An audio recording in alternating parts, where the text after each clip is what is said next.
Good morning. It's Monday, September 6th. We hope you enjoy Top Story. Make sure to like and subscribe below. On today's World Watch show, we take a look at Labor Day and how we came to celebrate this bookend to summer. Now this is Top Story. Good morning. It's Labor Day, observed each year on the first Monday of September. It's widely thought of as the unofficial end to summer. And although many of you are already back to school, Labor Day weekend is usually people's last chance for summer activities, like barbecues and parades, or amusement parks, or taking a dip in the neighborhood pool or the lake. For the fashion-minded, it's the last opportunity to wear white or seersucker, and there are typically lots of sales. But Labor Day wasn't always about summer fun and shopping. It started in the late 1800s as a celebration of the achievement of American workers. During the Industrial Revolution, the average American worked in sometimes unsafe and unclean working environments for 12-hour days, 7-day weeks, and for very little pay. This was when the labor unions began to really make their voices heard, and one result of that was the movement to create a holiday to celebrate American laborers. Now, who founded Labor Day as a celebration is up for debate, more on that in a minute, but what is known is the first Labor Day celebration happened with a parade through the streets of New York City. Two men with the same last name, McGuire, but spelled differently, claimed responsibility for the first ever Labor Day celebration in 1882 in partnership with the state's Central Labor Union. After that, Labor Day celebrations were held in many states across the country.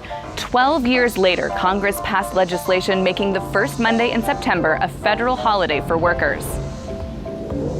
But what does the Bible have to say about work? Well, the concept of laboring goes all the way back to the Garden of Eden. Genesis 2:15 says the Lord God took the man and put him in the Garden of Eden to work it and take care of it. From the very beginning, even before sin entered the picture, Adam and Eve were created to be workers and were given a job to do. Clearly, God values labor and expects us to as well. Here to help us understand how a Christian worldview informs how we should think about the value of work is David Bonson. He's a laborer himself in the field of economics. David, happy Labor Day. Well, thank you so much. I appreciate it.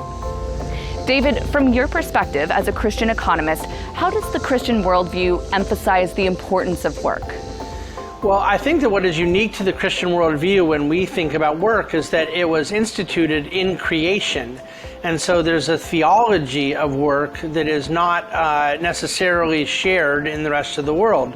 The bulk of the world sees work as a necessary evil.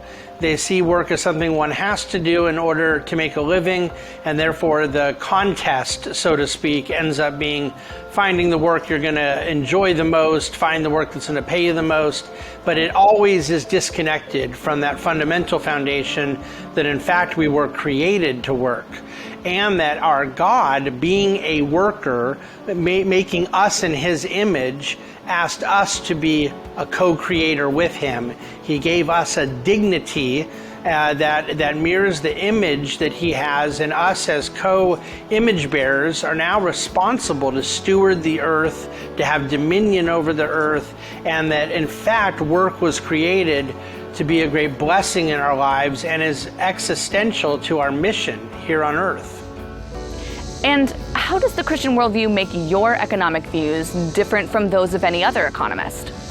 I think there are a number of different schools of thought of economics, and so in other words, there's even more than one wrong view of economics. But what is uniquely Christian is a view of economics that sees it as the playing out of human action, the way in which humans who were made by God with dignity in pursuit of human flourishing are allocating scarce resources, how we are freely interacting with each other, cultivating the creation that God gave us.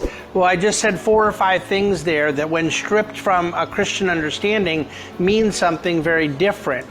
So we should not be surprised when at varying degrees of collectivism, of intervention, of a command and control view of the economy, whether it's full-blown totalitarian Marxism in one extreme, or socialism, or even just a Keynesian understanding, all of these different views of economics fundamentally lack that worldview component that economics is humans acting in God's creation. It is a very specific yet crucial aspect of how we view a worldview of economics. David Bonson, thank you.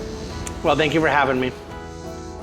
The Bible tells us in Exodus, "Remember the Sabbath day to keep it holy. 6 days you shall labor and do all your work, but the seventh day is a Sabbath to the Lord your God." Something to keep in mind as you take this day off once a year. God offers the gift of rest each week.